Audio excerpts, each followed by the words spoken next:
coup, je m'appelle Corentin Trevez, je suis préparateur physique et coach sportif et j'ai 22 ans, je vais bientôt sur mes 23.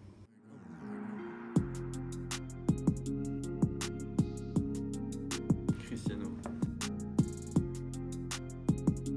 Je dirais plutôt ouais, Coupe du Monde parce que je suis dans le foot. Les deux, on peut faire de la muscu avec du cardio.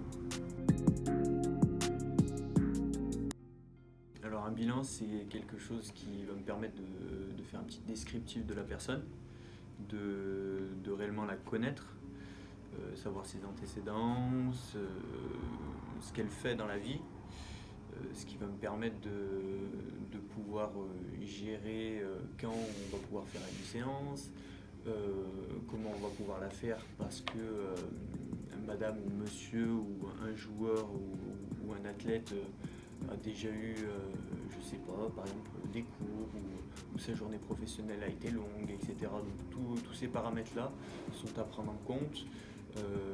Après, je fonctionne aussi sur les contre-indications qu'ils ont peut-être eu ou pas, en fonction des blessures, de la prévention, etc. Donc ça me sert vraiment à connaître réellement la personne, un peu elle-même à se dévoiler vers moi en fait.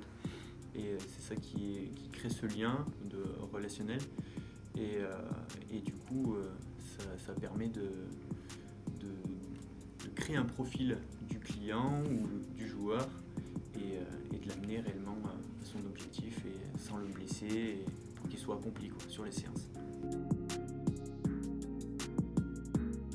Alors, ils ont tous un objectif, leur objectif est personnel. Et comment moi je vais gérer cet objectif-là, c'est par rapport à leur souhait. D'accord ? Que par exemple, le voisin ou une connaissance me dit j'ai envie de perdre du poids, etc. Alors le poids en lui-même, ça reste le poids, hein, d'accord ? Moi je vais rentrer dans ce que compose ce poids. Et du coup, peut-être que le voisin ou la connaissance n'aura pas la même intention, le même souhait du coup de cette perte de poids. Est-ce qu'il a envie de maigrir, entre guillemets, maigrir, hein, s'amincir, pour moi c'est le meilleur terme, en perdant de la graisse, la masse viscérale, etc. Viscérale, et tout en gardant du poids, entre guillemets, de la masse musculaire, ou seulement en fait s'affiner, etc. Donc, ok, il y a un thème qui est la perte de poids, mais il faut vraiment la définir. Il faut savoir de quoi on parle, parce que on peut avoir deux objectifs qui sont similaires, des demandes qui sont similaires, mais par contre les souhaits de chacun et chacune sont différents. C'est ça qui est cool dans ce métier, savoir faire différencier et personnaliser, individualiser le sport pour chacun, quoi.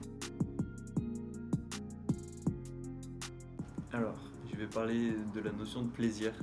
Là, est-ce que le corps en ressent le besoin ?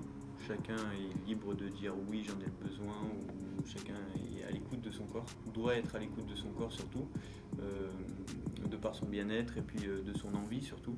C'est super important. Quand on parle est-ce qu'on a besoin d'en faire tous les jours ? Est-ce que c'est à outrance ? Est-ce que qu'est-ce que ça me permet qu'est-ce que le sport me permet de faire tous les jours ? C'est ça en fait la réelle question. Est-ce que le sport va m'apporter un moment de satisfaction, un moment de plénitude, de bien-être, etc. Donc c'est ça qui pour moi est important. Est-ce que le sport est important tous les jours ? Est-ce que la personne en a besoin ? Juste savoir ça en fait. Si elle en a réellement besoin, oui, qu'elle le fasse. Mais attention, après il y a le surentraînement qui doit être une sonnette d'alarme. Si c'est fait à outrance, on peut parler d'excès, et du coup ça peut être considéré comme une surfatigue, etc.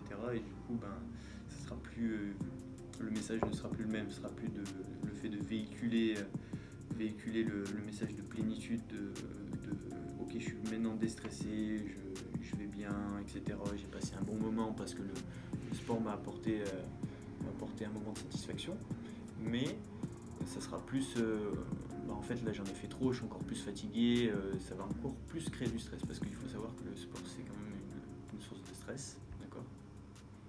Mine de rien, il faut le savoir. On crée une zone de stress dans notre corps et du coup si en plus ce stress là il est entre guillemets transformé en plus en surfatigue, du coup ben là on va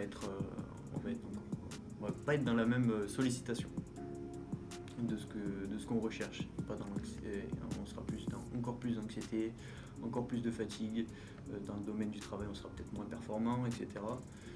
Alors que quand on sort du travail on a peut-être plus envie de faire du sport pour évacuer, déstresser, etc.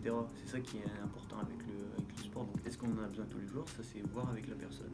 Chaque personne en a besoin ou pas en fonction de son ressenti et de ce qui son corps lui demande. Déjà moi je parlerai selon moi non. Selon l'objectif d'une personne peut-être. C'est vraiment en fonction de si la personne elle est débutante et que son objectif, quel qu'il soit, n'a pas besoin d'aller forcément à la salle, etc. Moi, je serais plus aller dans quelque chose de plein air, d'accord? Sport en extérieur ou sport, pourquoi pas à domicile aussi. Hein. En fonction de l'objectif, c'est si on a un objectif de développement, par exemple de la masse musculaire ou un objectif de développement de la force, etc. Là, peut-être on va avoir besoin d'avoir recours à certains matériels qu'on peut retrouver en salle. Quel équipement il faut. Donc, du coup, c'est toujours par rapport à l'objectif en fait. Pas forcément besoin de matériel. Il y a plutôt besoin d'une bonne programmation, d'accord. En fonction de cette programmation-là, et on aura peut-être recours à certains matériels, mais là, du coup, le coach ou le préparateur physique devra déterminer le matériel nécessaire pour faire accomplir l'objectif à son client ou à son joueur. Le plus efficace, alors il y en a plusieurs, toujours pareil, en fonction de ce qu'on recherche. C'est en fonction de ce qu'on recherche. Est-ce qu'on a envie de développer notre niveau de max? Il va falloir chercher des exercices en lien avec ce développement-là, d'accord? Est-ce qu'on a envie d'être bon sur du marathon? Donc là, forcément, on va faire des courses en lien avec des distances en kilomètres, etc. Il y a plein de choses qui tournent autour de ça, hein, d'accord? Mais un exercice, le meilleur, il n'y a pas de meilleur. La partie du corps que je préfère travailler, donc déjà c'est en lien par rapport à ce que je fais. Alors là, actuellement, je ne pratique pas de discipline sportive comme je le faisais avant. C'est-à-dire dans un club où j'ai été inscrit, j'avais pris une licence dans le foot, etc. Donc là j'ai arrêté tout ça, je me suis consacré pleinement à mon métier de coach sportif et préparateur physique. Et du coup là, je suis plus dans l'entretien. Donc je suis plus dans des exercices polyarticulaires. Je me fais moi-même mes trainings plus que ce soit ou en salle ou hors salle, donc en extérieur. J'aime bien travailler tout ce qui est pectoraux et dos. Déjà c'est toutes les tournois que j'ai fait quand j'avais 14-15 ans, quand j'étais à l'Olympique de Saint-Etienne. Là vraiment c'était riche en émotions parce qu'on jouait contre des très bonnes équipes. Ensuite avoir gagné être vainqueur de la Coupe de la Loire. Voilà, puis l'année d'après je crois on était finaliste, du coup on avait perdu contre Andrézieux. Donc 2 fois finaliste et 1 fois vainqueur, donc c'est quand même de bonnes émotions, franchement c'était assez incroyable. Alors en fonction de l'objectif, toujours en fonction de l'objectif de mes clients, surtout des joueurs que j'ai eus, des des athlètes. J'ai toujours des contacts avec eux d'ailleurs. Et en fonction de ça, soit je viens à eux, soit c'est eux qui viennent à moi, etc. On garde toujours le contact, quand je parle d'athlète, hein, bien sûr. Et du coup, il y a toujours cet aspect-là où tu en es, je prends des nouvelles, etc. Donc oui, je crée quand même ce suivi, je garde le contact en fait. Alors déjà, c'est quelque chose qui devrait ne pas frustrer une bonne alimentation. Se faire plaisir, je pense que c'est vraiment une notion importante que tout le monde devrait avoir dans l'alimentation. Ne pas diaboliser une alimentation que tout le monde parle, ou les médias dévoilent certaines choses sur certains aliments, etc. Je parle pas d'allergie, hein. L'allergie je le mets de côté. Après sur qu'est-ce qu'une bonne alimentation, je pense qu'on le sait tous de manière consciente, d'accord, on le sait tous, mais de manière inconsciente on fonctionne autrement. Parce que peut-être que ça nous va bien, d'accord, ou peut-être que parce qu'en fait on n'a pas envie de changer nos habitudes, d'accord, et on n'a pas forcément besoin de changer nos habitudes pour savoir si cette alimentation-là elle nous convient ou pas.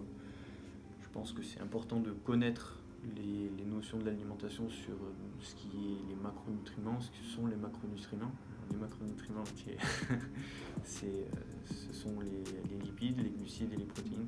Ça, c'est ce qui est important d'avoir, un apport concret, un apport dans la journée, un apport journalier. Et du coup, chaque personne a besoin de son apport propre à lui. Avoir un coaching, alors c'est combien de temps avant surtout, combien de temps avant, et combien de temps avant, et puis en fonction du coaching, en fonction de l'objectif de la personne, est-ce que c'est toujours pareil en fait, il faut toujours réfléchir de cette manière-là, on conditionne pas, on dit pas il faut manger ça parce que tu vas faire du sport.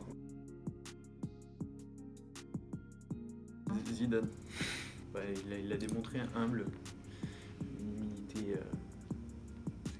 c'est une icône on va dire. Déjà de par le domaine du foot, parce que déjà je viens de là, et puis même c'est quelqu'un qui a toujours prouvé par son travail.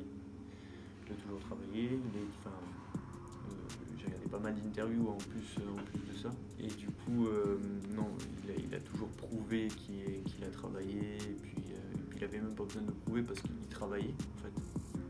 Et du coup le résultat est que c'est une icône du foot, c'est quelqu'un qui a des qualités autant physiques, intellectuelles, et puis c'est un homme avec un grand H on va dire.